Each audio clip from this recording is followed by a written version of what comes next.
का मापी में हर बार हो जाता है मिस्टेक। कभी 5 कड़ी इधर हो जा रहा है तो कभी 5 कड़ी इधर हो जा रहा है। आज आप लोगों को ऐसा ट्रिक बताऊंगा, ना इधर ना उधर, 2-4 कड़ी का भी अंतर नहीं आएगा। हर बार आपके जमीन का मापी एकदम सटीक होगा। अभी आपके सामने नक्शा, गुनिया और फीता सबसे मापी करके मैं एक एक पॉइंट बताऊंगा मैं आपको। ये देख लीजिए, ये है नक्शा, इतना बड़ा नक्शा, किसी मौजे का नक्शा है ये। यह देखिए इतना बड़ा, ठीक है। और इस नक्शा में आप लोगों को गुनिया से मापी करके एकदम एक्यूरेट मापी करके आप लोगों को मापी करना सिखाऊंगा। अगर कोई भी अमीन आकर आपका जमीन गलत मापी कर रहा है तो फिर उसको आप आसानी से समझ सकते हैं। ये देख लीजिए, ये है फीता, ये इससे मापी होता है। चलिए ये देख लीजिए, ये है प्रकार, यह भी मापी करने में बहुत सहायता करता है। अब देख लीजिए बहुत ही महत्वपूर्ण चीज, ये है, इसको कहते हैं गुनिया। पीछे के वीडियो में मैंने आप लोगों को इस गुनिया के बारे में पढ़ाया है, बहुत ही नजदीक से देख लीजिए। ये कितना बिजोड़ दिख रहा है, छोटा छोटा खंड है इसमें। एक तरफ 10 कड़ी का खंड, दूसरे तरफ 20 कड़ी का खंड। इसी से आप लोगों को इस नक्शा में मापी करके बताऊंगा।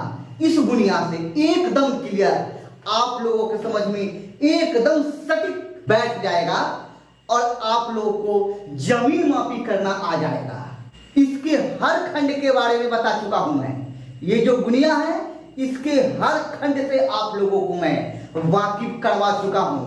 अगर आप लोगों ने उस वीडियो को नहीं देखा है तो डिस्क्रिप्शन में लिंक है, वहां जाइए और उसको प्यार से देखिए, सारी बातें आपके समझ में फटाफट आ जाएगा। अब हम लोग इस नक्शा में, इस गुनिया से पहले मापी करते हैं और देखते हैं। आज हम लोग एक आयताकार प्लॉट को लेंगे, जिसका क्षेत्रफल निकालेंगे कि कितना कट्ठा है, कितना डिसमिल है। ये सब एक एक कर आप लोगों को जानकारी दूंगा और एक एक कर आप लोगों को सिखाऊंगा। अब हम लोग यहाँ पे काम करते हैं, आप लोग देखिए और सीखिए। आप लोग नक्शा देख रहे हैं, यह जो है यह नक्शा है और इसमें हर प्लॉट आप लोगों को दिख रहा है और उसमें लिखा हुआ नंबर भी दिख रहा है। चलिए आज मैं एक आयताकार प्लॉट का मापी करूंगा, जिससे आप लोगों को आसानी से समझ में आए। उसके बाद वर्गाकार प्लॉट की तरफ बढ़ेंगे। उसके बाद हम लोग टेढ़ा मेढ़ा जितना भी प्लॉट है सभी को मापी करना आप लोगों को सिखाऊंगा। तो सबसे पहला काम, हमें कोई एक प्लॉट ले लेना है। आइए, आप लोगों को दिख पा रहा है कोई प्लॉट इसमें? ये देख लीजिए, जहां पे यह गुनिया रखा हुआ है, यह 290 नंबर प्लॉट है। यह आयताकार प्लॉट है, ठीक है। इसका आमने सामने का भुजा, आयताकार प्लॉट का जब मैं बात करूं, चाहे कोई भी इसका बात करे, तो इसका जो फॉर्मूला होता है, इसको जानने का जो तरीका होता है कि यह दिखता कैसा है, इसका मापी किस तरह का होता है। तो ये जो आयताकार है 290 नंबर, इसका आमने सामने का जो भुजा है वह बराबर है। यहां से ये भुजा और यहां से ये भुजा, ये दोनों बराबर है, और इधर का ये भुजा और इधर का ये भुजा बराबर है। ऐसे ही प्लॉट को हम लोग आयताकार प्लॉट कहते हैं। तो इसके लिए सबसे पहले हम लोग क्या करेंगे, सबसे पहले एक पेज पर इसको दर्शा लेंगे, नजरी नक्शा बना लेते हैं, ठीक है। ये देख लीजिए, ये है पेपर, और ऐसा ही एक प्लॉट बना लेते हैं। जैसा प्लॉट है नक्शा में, वैसा मैंने यहाँ पे बना लिया है। शायद आप लोगों को टेढ़ा दिख रहा है क्या?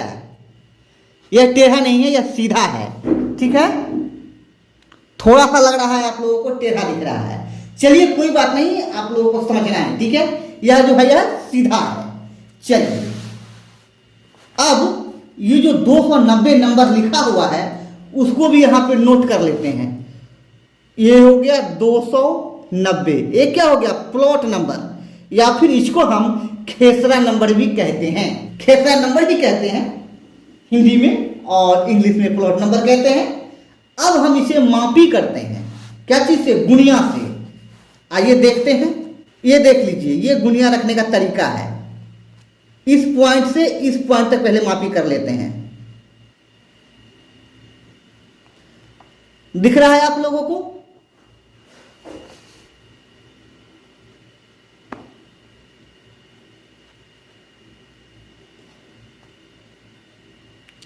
ये देख लीजिए, एकदम एक्यूरेट है, कहीं आगे पीछे नहीं होना इसको, एकदम लाइन पे है। अब हम इसको काउंट करेंगे कि इस लाइन से लेकर इस लाइन तक कितना हुआ, कितना करीब हुआ।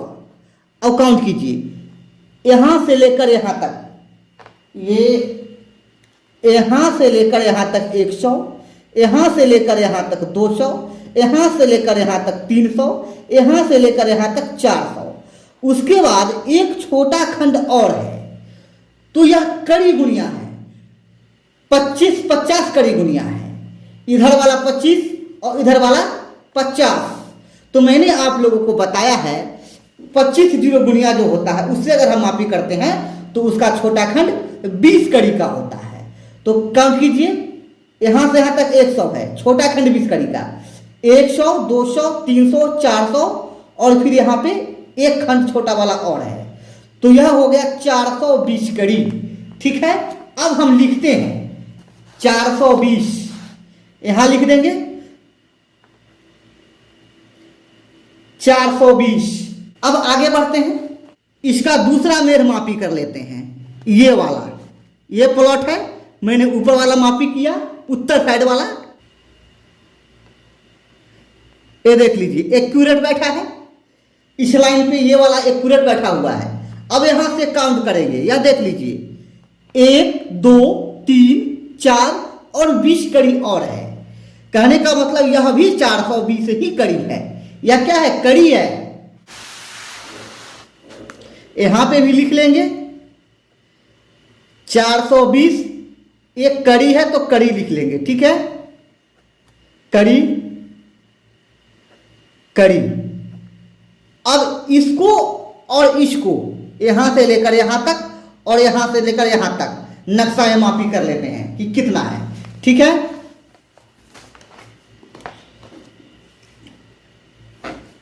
आइए देख लेते हैं। अब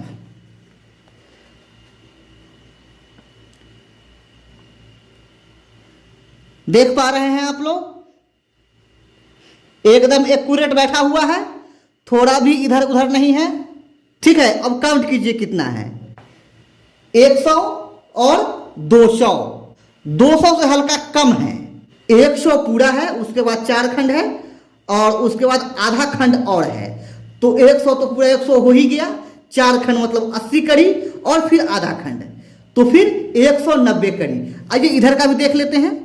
देख लीजिए, यहां भी देखिए, इधर भी सेम ही है। ठीक है, दोनों तरफ 190 और 190 कड़ी है। आइए इसको यहां पे लिख लेते हैं, 190 और 190, 190 कड़ी और 190 कड़ी। अब यह जो है आयताकार प्लॉट है। ठीक है, इसका ये भुजा और एक भुजा बराबर है, इधर का और इधर का बराबर है। अब इसका क्षेत्रफल कैसे निकालेंगे? 420 और 420 दोनों बराबर है, तो 420। इधर 190 है और इधर भी 190 है। अब दोनों का गुणा कर देंगे। यह है कैलकुलेटर, शायद आप लोगों को दिख रहा है, नहीं दिख पा रहा है। आप लोग अपने कैलकुलेटर में इसको गुणा कर सकते हैं। ठीक है, जब 420 और गुणा 190 किए तो यह आ गया 79,800। अब ये देख लीजिए, ये क्या है? एक कड़ी है और 190 भी कड़ी है। ठीक है, तो हमने अंक को अंक में गुणा किया तो आ गया 79,800। लेकिन ये जो कड़ी देख रहे हैं आप, कड़ी को कड़ी में भी गुना करेंगे ना, तो जब कड़ी को कड़ी में गुना करेंगे तो यह हो जाएगा वर्ग कड़ी। अब इसको हम देख लेते हैं कि डिसिमिल कितना हुआ। मैंने आप लोगों को पीछे के वीडियो में बताया है कि एक डिसिमिल में 1000 वर्ग कड़ी होता है। तो जब यहां देख लीजिए 79800, ठीक है, 1 2 3 अंक पीछे से काउंट कर लेंगे, 1 2 3, और उसके बाद दशमलव दे देंगे। दिख रहा है दशमलव आप लोगों को? हाँ, दिख रहा है। जब दशमलव दे दिए तो यह डिसिमिल हो गया। अब देख लीजिए, यह हो गया 79.8 डिसिमिल जमीन। अब आपके यहां 1 डिसिमिल में कितना धूर होता है? जहां पे 6.5 हाथ का लग्गी चलता है, जहां पे 6.5 हाथ का लग्गी चलता है, वहां पे 1 डिसिमिल में 4.58 धूर होता है। ठीक है, अब देख लीजिए इसको धूर कैसे बनाएंगे। 7.9.8 गुना 4.58, जहां पे 1 डिसिमिल में इतना धूर होता है, और वो कहां होता है? जहां पे 6.5 हाथ का लग्गी चलता है। ठीक है, कहीं कहीं पे आप लोगों को लग्गी बदलकर भी बताऊंगा मैं। ठीक है, चलिए अब इसको क्या कीजिए, 79.8 गुना 4.58, यह हो गया 365.484 धूर। ठीक है, अब इसको अगर हमको कट्ठा बनाना है तो इसको 20 से भाग कर देंगे। आप लोग इसको आसानी से क्षेत्रफल निकाल लेंगे, आप लोगों को कहीं से कोई दिक्कत नहीं होगा। दोस्तों, कैसा लगा आप लोगों को यह वीडियो? मैंने आप लोगों को गुनिया से नक्शा में मापी करके बताया, उसका क्षेत्रफल निकाल कर बताया। अगर यह वीडियो आप लोगों को पसंद आया, अगर यह वीडियो आप लोगों के लिए लाभप्रद है, तो वीडियो को लाइक कर दीजिए, और अगर आप लोगों को पसंद नहीं आया तो वीडियो को डिसलाइक कर दीजिए। आप डिसलाइक भी कर सकते हैं, ऑप्शन रहता है। ठीक है, अगर मेरा वीडियो आगे भी आप देखना चाहते हैं तो चैनल को सब्सक्राइब कर लीजिए और बेल आइकन दबा दीजिए, ताकि मेरा आने वाला हर वीडियो का नोटिफिकेशन आपको डायरेक्ट मिल जाए। ठीक है, फिर मिलते हैं अगले वीडियो में, तब तक के लिए धन्यवाद।